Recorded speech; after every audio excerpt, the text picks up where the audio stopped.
하나님 말씀 보겠습니다. 오늘 뒤에 우리 김범식 형제는 뒤에 목사님 가운데 김은교 목사님 옆에 앉으셔도 괜찮습니다. 다니엘 6장 24절 말씀입니다. 네, 다니엘 6장 24절입니다. 구약성경 제 성경으로 1244쪽입니다. 구약성경 1244쪽에 있는 다니엘 6장 24절 말씀입니다. 우리 다 찾으셨으면 한 목소리로 합독하겠습니다. 시작. 왕이 말하여 다니엘을 참수한 사람들을 끌어오게 하고 그들을 그들의 처자들과 함께 사자굴에 던져 넣게 하였더니 그들이 굴바닥에 닿기도 전에 사자들이 곧 그들을 움켜서 그 뼈까지도 부서뜨렸더라. 아멘. 기도하시겠습니다. 하나님, 이 시간 간절히 바라고 하는 것은 우리 김미애 권사님과 그의 가족을 위해 기도합니다. 하나님께서 함께 하시고 인도하시사 그의 관절을 지켜주시고 그의 오장육부를 건강하게 만들어 주셔서 건강한 상태에서 하나님의 일을 감당할 수 있도록 은총 내려 주시옵소서. 우리 장로님에게도 함께 하시사 영육의 강건함을 지켜주시고 말씀 안에서 아름답게 합당하게 열매 맺을 수 있도록 축복하여 주시옵소서. 우리 권사님이 기도한 모든 기도 제목들이 하나님 말씀 안에서 아버지 하늘에 상달되기를 소원하오니 주여 긍휼한 은혜를 베풀어 주시사 말씀 안에서 말씀대로 이루어질 수 있도록 은혜 내려 주시옵소서. 하나님, 이 시간 하나님 말씀을 대언하고자 합니다. 잘 전할 수 있도록 도와주시고 고민하고 힘겨워하던 그런 것들을 하나님 말씀 안에서 잘 녹여서 담대하게 전할 수 있도록 은총 베풀어 주시옵소서. 예수 그리스도 이름으로 기도드렸사옵나이다. 아멘. 제가 능력이 부족해서일 수도 있는데 오늘 수요 설교를 한 5시간에서 6시간 정도 준비했습니다. 평상시에는 4시간에서 5시간 정도 준비하는데 오늘은 1시간 정도 더 준비를 많이 했습니다. 그렇다고 말씀을 제 경험상 은혜롭게 전하는 것이냐? 그런 것 같지는 않습니다. 성령님께서 인도하시는 대로 가시는데 시간이 좀 더 걸린 것은 그만큼 말씀을 준비하면서 고민을 한 부분이 많이 있었기 때문에 그렇습니다. 여하튼 성령님께서 말씀을 들어 사용하여 주시기를 소원합니다. 저는 작년 12월부터 다니엘을 본문으로 수요 강설을 하고 있습니다. 지난주에는 5장 맞죠? 5장을 본문으로 말씀을 전하였는데요. 간략하게 말씀을 복기해 보겠습니다. 느부갓네살의 외손주 벨사살 왕, 그 벨사살은 국가가 위기에 빠졌음에도 불구하고 국정을 제대로 수행하지 않았습니다. 허구한 날 술을 퍼마셨으며 심지어 메데 페르시아 이 국가의 침공을 받아 위태로운 상황에 빠졌을 때도 어떻게 했습니까? 연회를 열었습니다. 방탕하게 놀았습니다. 뿐만 아니라 예루살렘 성전에서 가져온 거룩한 그릇 그것들로 술을 마시며 신성모독적인 행동을 하였는데요. 그날 저녁 하나님으로부터 하나의 메시지를 받게 됩니다. 그게 바로 무엇입니까? 메네 메네 데겔 우바르신이었습니다. 이 문장이었는데 메네는 아시다시피 숫자를 센다는 뜻이고 데겔은 어떤 양을 잰다는 뜻이고 우바르신은 우 같은 경우 그리고 바르신은 페르스 해가지고 그것을 쪼갠다는 뜻이라 말씀드렸습니다. 그러니까 하나님께서 바벨론이란 나라를 세워보고 그 무게를 달아보시고 나서 얘네들이 참 문제가 많네 라고 생각하셔서 바벨론을 쪼개어 버리겠다 이렇게 경고하셨다는 것입니다. 이렇게 설명한 뒤에 저는 우리의 믿음의 현주소를 돌아보자고 여러분들에게 말씀드렸고요. 지금 우리의 믿음이 쪼개지지 않을 만큼 견고한 것인지 스스로에게 물어보라고 말씀드렸습니다. 혹시 하나님 말고 다른 신을 여러분들이 섬기고 있지는 아니한지, 그래서 재물과 권력과 기타 많은 욕망으로 그 우상을 새기고 있지는 아니한지 여러분 자신에게 스스로에게 물어보시라, 이렇게 말씀을 전하였습니다. 그러면서 바라건대 오직 하나님만 경외하는 자가 되어서 쪼개지지 말고 반드시 이기는 자가 되어 바로 서기를 바란다, 이렇게 말씀을 마무리하였습니다. 그럼 이제 6장, 다니엘 6장을 토대로 강설하도록 하겠습니다. 5장의 왕이 누구였습니까? 벨사살이었죠. 이 벨사살이라는 못난 왕이 5장에 나왔다면 오늘 본문 6장에는 우리가 한 절만 읽었지만 다리오라는 왕이 등장합니다. 앞에서 5장 말씀을 복귀할 때 메데 페르시아가, 그러니까 바벨론이 메데 페르시아의 침공을 받았는데 그때 벨사살이 연회를, 파티를 열고 연신 술을 퍼마셨다고 말씀드렸습니다. 결국 바벨론은 그 전쟁에서 패하게 되어서 역사의 뒤안길로 사라지게 되고요. 그 지역을 이 메데 페르시아 왕 고레스가 통치하게 되는데, 여러분 페르시아가 워낙 넓지 않습니까? 꽤 넓지 않습니까? 그래서 이 다리오라는 왕을 세워서 이 바벨론 지역을, 그 빼앗은 바벨론 지역을 다스리게 한 것입니다. 그런데 여기에서 한 가지 짚고 가야 할 것은 작은 것인데요. 다리오라는 그 이름 있지 않습니까? 그 왕의 이름이 우리가 알고 있는 그 유명한 다리우스 1세가 아니라는 것입니다. 어떤 분은 아시는 분도 아시겠지만 페르시아의 가장 위대한 왕이 누구냐고 물으면 보통 다리우스 1세라고 말하지 않습니까? 우리가 고구려 하면 광개토대왕, 뭐 장수왕 이렇게 말하는 것처럼 최대한 영역을 뽑아내는 왕을 우린 위대하다고 보통 말하지 않습니까?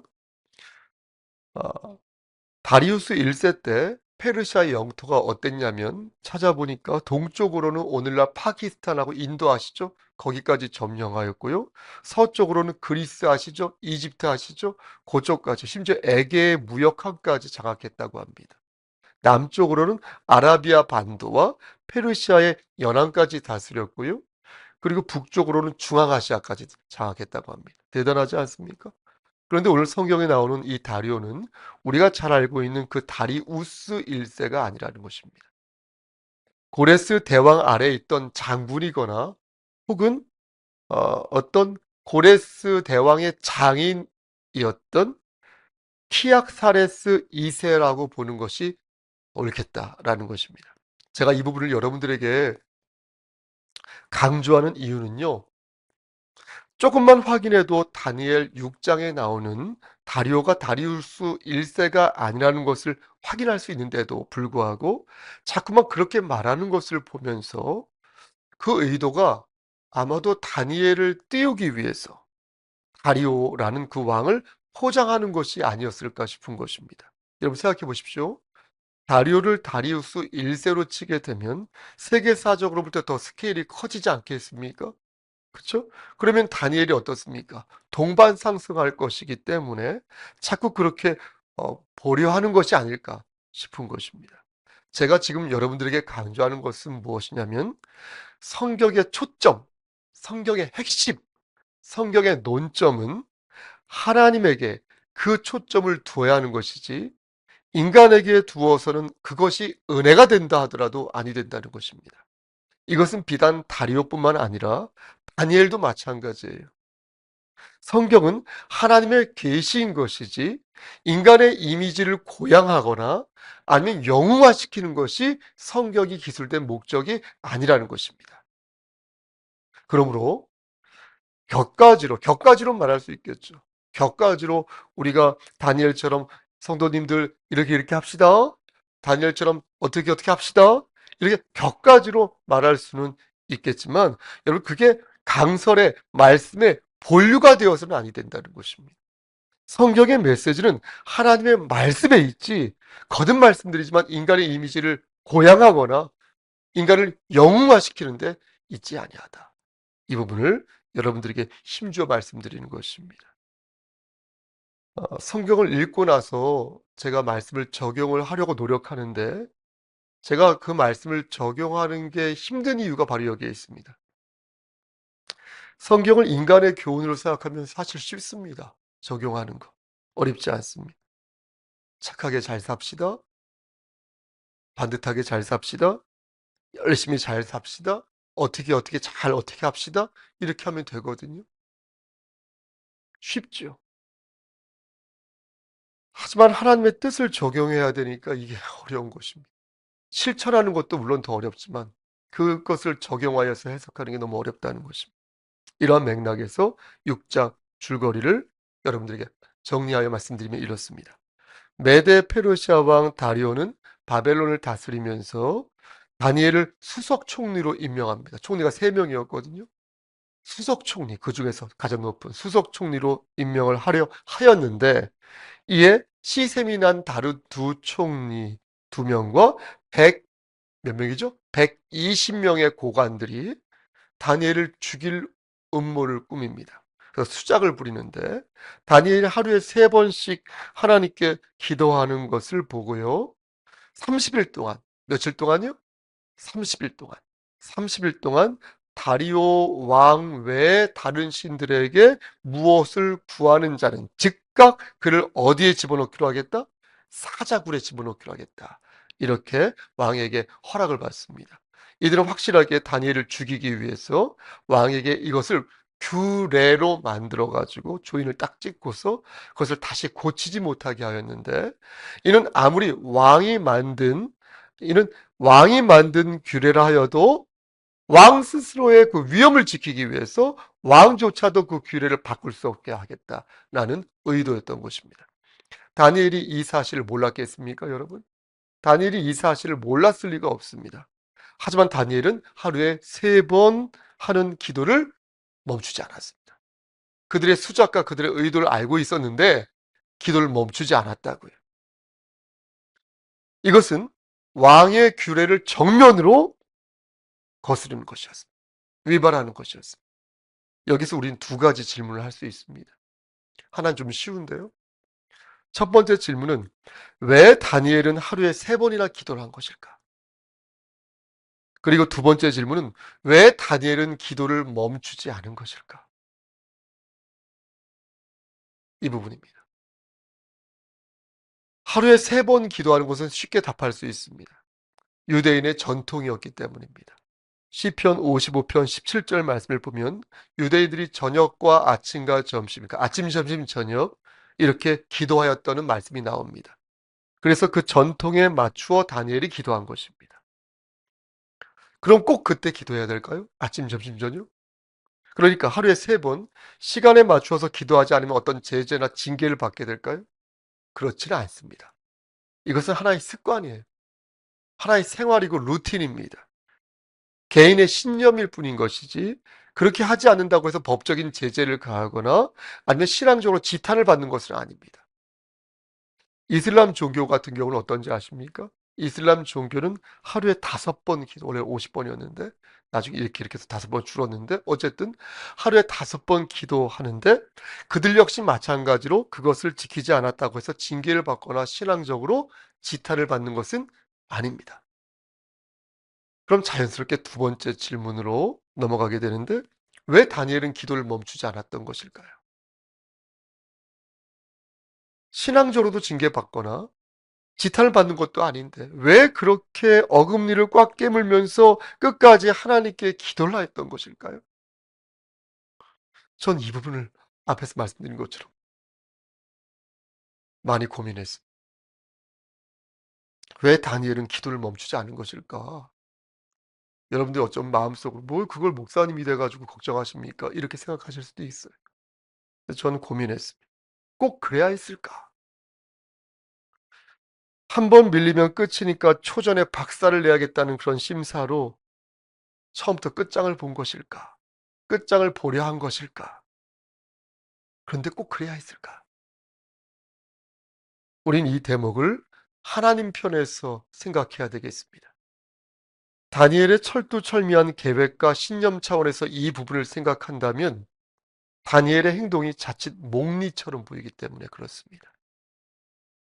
심술, 완고한 고집 센 사람. 지금 다리오 왕이요. 여러분 보십시오.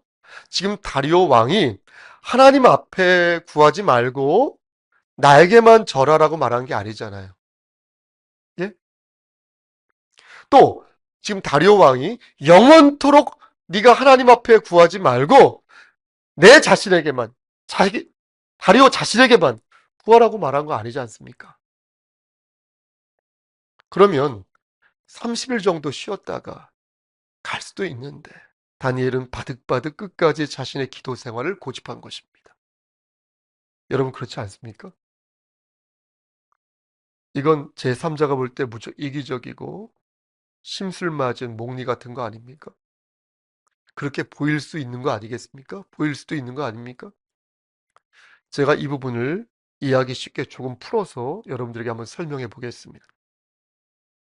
만약 회사 사장님이 딱 30일만 주일에 교회 가지 말고 회사에 나와서 일해달라고 강요든 부탁이든 하였습니다. 그렇게 생각해 보십시오. 아니면 남편이나 아내가 딱 30일만 교회 가지 말고 여행을 가자고 말하였습니다. 그게 억압이든 부탁이든 간에 그렇게 하지 않으면 자신에게 마이너스가 되는 그런 상황이라고 할 때, 그렇게 가정할 때, 여러분, 그때 여러분들이 교회 담임 목사라면 어떻게 하시겠습니까? 뭐라고 말하시겠습니까? 그의 목숨을 위해서, 혹은 그의 경제적인 손실을 막기 위해서, 혹은 그의 가족의 평화를 위해서 잠시 교회를 쉬라고 말하겠습니까? 그러지 않으시겠습니까? 만약 그것이 아침 예배이고 매일 하는 기도라면 남들이 보지 못하도록 숨어서 지혜롭게 드리라고 말하거나 아침 예배 좀 쉬라고 말하거나 아니면 기도할 때 소리 내지 말고 마음으로 기도하세요. 마음으로. 이렇게 말하지 않겠습니까? 헌상도 마찬가지. 지혜롭게 행동해가지고요. 집사님, 권사님 등등등등 당분간이라고 하였으니까요. 당분간이라도 하지 말라고 여러분 말하지 않겠습니까? 그런데 다니엘은 그렇게 하지 않았다는 것입니다. 10절 말씀을 보면 여러분 10절 말씀 보시겠습니까? 예루살렘으로 향한 무엇을 열고? 창문을 열고. 전에 하던 대로 하루에 아침, 점심, 저녁으로 몇 번? 세 번. 세 번 기도하였으니 창문을 열었다는 것은 뭡니까? 나 좀 봐주세요라는 것일 수도 있지 않겠습니까? 이것은 남들이 보는 것에 대해서 최소한 전혀 개의치 않는다라는 표시 아니겠습니까? 이는 다니엘을 고발하기 위해 진을 치고 있던 두 총리와 그리고 120명의 고관들이 이 사실을 이미 알고 있었다는 것이니 이것은 마치 뭐라고 하죠? 여러분 그거? 약속 대련. 약속 대련을 하듯이 한판 붙자는 것과 뭐가 다릅니까? 그러니 하나님의 편이 아니라 다니엘의 편에서 보면 이게 목리이거나 아니면 완고한 사람이 대책 없이 행동하는 것처럼 보일 수 있는 것입니다. 그래서 다시 묻게 되는 거예요. 하루에 세 번 기도하는 것은 유대인의 전통이라고 하니까 왜 그런지 알겠는데 왜 다니엘은 끝까지 기도하는 것을 고수한 것일까 묻게 되는 것입니다. 그러니까 더 큰 대의를 위해서 잠시 소나기를 피할 수 있는 거 아니었을까 묻게 되는 것입니다. 여러분들은 왜 다니엘의 기도를 멈추지 않았다고 생각하십니까? 우린 이 부분을 사람의 편이 아니라 하나님의 편에서 생각해야 되겠다는 것입니다. 사람의 편에서 생각하면 다니엘은 기도의 습관을 멈추지 못해서 그런 거라고 말할 수 있을 것입니다. 창문을 열고 기도한 것도 뭐지요? 해볼 테면 해봐라 하는 막무가내식으로 그러한 전략으로 이해할 수 있을지도 모르겠습니다. 그리고 신앙인의 용기라 이렇게 말할 수도 있을지 모르겠습니다. 하지만 하나님의 편에서 생각하면 그렇지 않습니다. 그것은 하나님의 주권을 드러내기 위한 방편이었다. 라는 것입니다. 한 개인의 고집스러운 행동이 아니라 어려운 상황에서 하나님의 주권과 하나님의 능력을 가려 그리고 메데페르시아에 보여줄 수 있는 절호의 기회였다고 다니엘은 생각한 것입니다. 그래서 다니엘은 기도를 멈추지 않았던 것입니다. 지금까지 하나님께서 나를 인도하시고 나를 지켜주셨으니 이 순간에도 나와 함께 하시고 나를 책임지실 것이라는 뭐지요? 굳건한 신뢰, 그런 믿음, 그런 표시로 다니엘은 기도를 멈추지 아니하였던 것입니다. 자, 그렇다면 이 말씀을 우리는 어떻게 우리의 삶에 적용해야 할까요?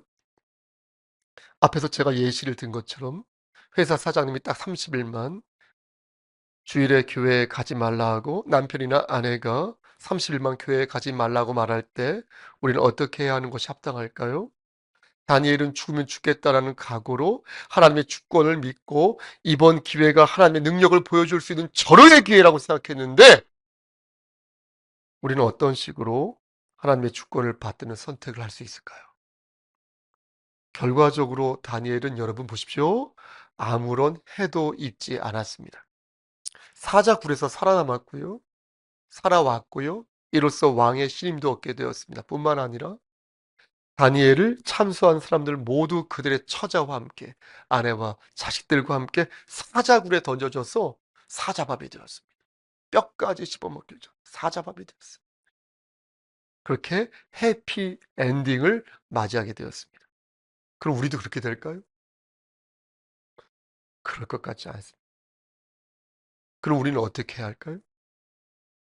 하나님이 지금까지 나와 함께 하셨으므로 용기를 가지고 포탄이 쏟아지는 그곳으로 전장으로 뛰어들어가서 하나님의 말씀을 우린 전해야 할까요? 하나님이 지금까지 나와 함께 하셨으므로 주일 성수에 방해되고 기도 생활에 방해되는 회사나 가정은 모두 때려치고 혹은 이혼도 불사하고 오롯이 예배당에 남아서 극단적인 말씀일 수 있겠으나 예배당에 나와 기도하고 예배해야 할까요? 만약 다니엘이 우리에게 주는 교훈이라고 말한다면 우리는 그렇게 해야 할 것입니다. 다니엘은 우리의 귀에 대고 나처럼 해봐, 성목사. 그러면 너도 사자굴에서 사자밥이 되지 않을 수 있을 거야. 라고 말할지 모르겠습니다. 그러나 하나님이 우리에게 주시는 교훈을 생각하면 우리는 오늘 말씀을 문자 그대로 이해하지 않고 그 말씀 속에 들어가 있는 하나님의 음성을 들어야 할 것입니다. 그러므로 중요한 것은 이게 중요한데요. 그러므로 중요한 것은 나의 확신이 아니라 나의 신념이 아니라 하나님의 인도하심이 되겠습니다. 나를 믿고 가는 것이 아니라 내 신념과 경험을 믿고 가는 것이 아니라 내 지식과 스펙을 믿고 가는 것이 아니라 하나님의 인도하심을 믿고 가는 것이다. 여러분, 우리는 어떤 판단이 하나님의 뜻에 맞는 것인지 고민할 때가 정말 많습니다. 하루에도 12번씩. 사자굴에 들어가야 할지 사자굴에 들어가지 말아야 할지 어떤 판단이 하나님의 영광을 위해 좋은 판단인 것인지 정말로 고심할 때가 많습니다. 최근 어떤 집사님이 가정의 평화를 위해서 우리 교회를 떠나게 되었습니다. 저는 그 집사님과 이런저런 얘기를 나누면서 머릿속으로 그때부터 다니엘의 사자굴을 생각했습니다. 그리고 집사님의 그 결단이 사자굴을 피해가는 현실적인 지혜라고 생각했습니다. 이른바 불필요한 자극을 최대한 줄이고 지혜롭게 우회하는 것이 가정의 평화와 하나님의 영광을 위해 필요하다고 생각했습니다. 그래서 오랜 시간 그를 설득하지 않았고 이 과정에서도 성령 하나님의 역사하심이 있었다고 믿고 있습니다. 그리고 몇 주에 걸쳐서 그 역사하심에 대해서 계속 제 나름대로 되뇌이고 생각해 보았습니다. 혹시 나는 그가 우리 교회로 돌아오는 것만이 성령님의 역사하심이라고 보고 있지는 아니한가? 남편과 같이 오면 좋고 남편이 안 와도 이전처럼 신앙생활하는 것만이 성령 하나님의 역사하심이라고 나는 보고 있는 것이 아닌가. 그간 여러 성도들, 꽤 많은 성도들이 우리 성속교회를 거쳐갔는데 그들이 모두 우리 교회로 다시 돌아와서 같이 함께 신앙생활하는 것이 성령님의 역사라고만 본다면, 반대로 그렇지 않고 다른 곳에서 다른 스토리로 열심히 혹은 게으르게 혹은 부지런하게 혹은 이전보다 더 어쨌든 신앙생활하는 것도 성령님의 역사하심으로 봐야 하는 것이 아닐까라는 생각을 하였습니다. 사랑하는 우리 성속교회 성도 여러분, 성령님의 역사를 내 교회 위주로 생각하지 마시라는 거예요. 성령님의 역사를 내 본위로 생각하지 마시라는 거예요. 성령님의 역사를 내 이해관계로 생각하지 말라는 거예요. 그렇게 보지 마시고 하나님의 넓고 깊으신 경륜 안에서 하나님의 뜻을 먼저 물으셔야 한다는 것입니다. 이른바 하나님의 뜻대로 이루어지기를 바라는 마음을 우리가 가질 때 우리는 비로소 성숙한 그리스도인이 될 수 있으니 넓고 깊은 하나님의 뜻을 넓고 깊게 이해하도록 힘써야 한다는 것입니다. 사랑하는 성도 여러분, 다니엘의 사자 굴과도 같은 사건은 거의 일어나지 않습니다. 하나님이 나를 지키시면 적군이 쏜 총알도 나를 비켜갈 것이라고 생각하는 것은, 이 말씀을 토대로 그것을 가르치는 것은 무리입니다. 그것은 성령 하나님의 역사하심을 내 뜻대로 그 교회 본의대로 잘못 적용하는 것입니다. 성령의 기적 같은 역사를 여러분 의심하라는 말씀이 아닙니다. 제가 뭐라고 그렇게 감히 말씀드릴 수 있겠습니까? 성령의 역사하심을 내 마음대로 이해하고 적용하지 말라 말씀드리는 것이니, 가장 현명하고 가장 용기 있는 판단을 할 수 있도록 우리는 성령 하나님께 우리의 모든 근심과 우리의 모든 소원을 의탁해야겠습니다. 말씀 마칩니다. 저는 오늘 이렇게 우리가 수요 예배를 드리고 있지 않습니까? 이 수요 예배를 함께 드리는 것도 성령님의 인도하심이 있었기에 가능한 것이라 믿습니다. 바라건대 이곳이 사자굴이 아니라 생명과 평강이 넘치는 귀한 자리였기를 바라며 전국적으로 주 안에서 승리하는 여러분 되시기를 주님 이름 받들어 간절히 축원합니다. 아멘. 기도하시겠습니다. 하나님, 결국은 모든 것들을 하나님께 의탁할 수밖에 없는 우리의 부족함을 고백합니다. 하나님, 우리는 한 치 앞도 내다볼 수 없고 지금 하고 있는 것도 사실 맞는 것인지도 모르겠습니다. 그러나 하나님께서 우리를 사랑하심으로, 하나님께서 우리를 선택하셨으므로 전국적으로 우리가 주 말씀 안에서 이기는 자가 될 줄 믿습니다.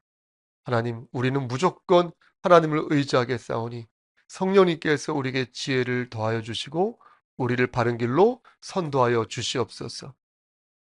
이제는 우리를 죄에서 구속하여 주신 우리 구주 예수 그리스도의 은혜와 아버지 하나님의 만극하신 그 사랑하심과 성령 하나님의 교통하시고 인도하시는 모든 역사하심이 하나님 말씀 안에서 전적으로 하나님께 모든 것들을 의탁하고 나아가기를 소원하는 여기 모인 성도와 그들의 가정과 이 재단과 이 나라 위에 하나님의 사랑하심이 세세토록 함께 계실지어다. 아멘.